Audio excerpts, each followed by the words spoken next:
Hi boys and girls, this is Miss Coker. Today I wanted to talk to you about how to manage your time or use your time wisely on the EOG. For the Math EOG, students in grades 3 and 4 have 46 questions to answer. Students in grade 5 have 48 questions to answer. Now, you have 2 hours to take the test. At the end of those 2 hours, you can take an extra hour. Your teacher can give you a third hour. That means you can have up to 3 hours to take this test. You do get a break every 40 minutes. So let's think about the math right here. If you have 46 to 48 questions with up to 3 hours, that means that by that very first break, you should finish about 10 to 15 items. So when your teacher says, pause your computer, it's time for a break, you should have about 10 to 15 items completed. In other words, you can take 2 to 4 minutes per question, and you will have finished all the questions by the end of that math test. Now, I wanted to point out something here. This is Albert Einstein, and he once said, "It's not that I'm smart, I just stay with problems longer."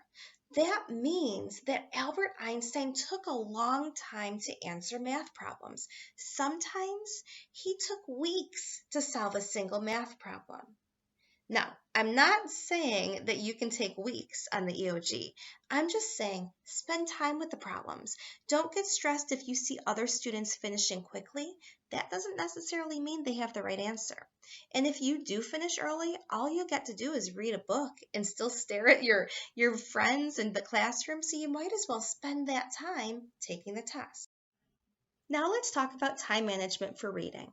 The reading EOG for grades 3 through 5 has 6 passages and 48 questions. That's 8 questions per passage or per reading. You will have 2 hours, but you can take up to 3 hours to finish this test.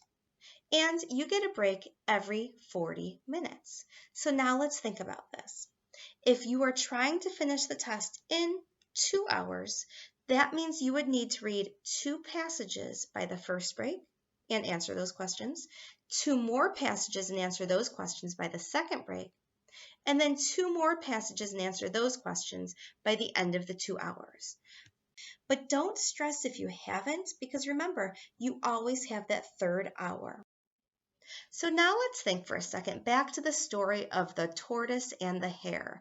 Now, if you can remember, that hare or the rabbit ran really fast, so fast, and he was winning the race, and he was like, I'm just going to take a nap really quick here, and he sat back, fell asleep, and then he ended up losing the race.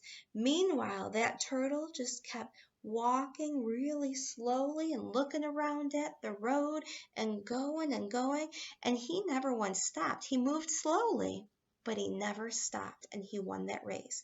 Now, there are a couple different messages here, but the message I wanted you to take away today is that the tortoise can tell you more about the road than the hare. Because he was moving slowly, he was able to pay attention to his surroundings, rather than the hare or the rabbit who was moving so quickly through that race, he really never even took in or paid attention to what was going on around him. So when you take the EOG, I want you to be more like that tortoise. You can move slowly, and that will help you pay attention to your stories, to the details, to the questions, and you will end up getting a better score if you move slowly. Just don't move too slow because you might run out of time.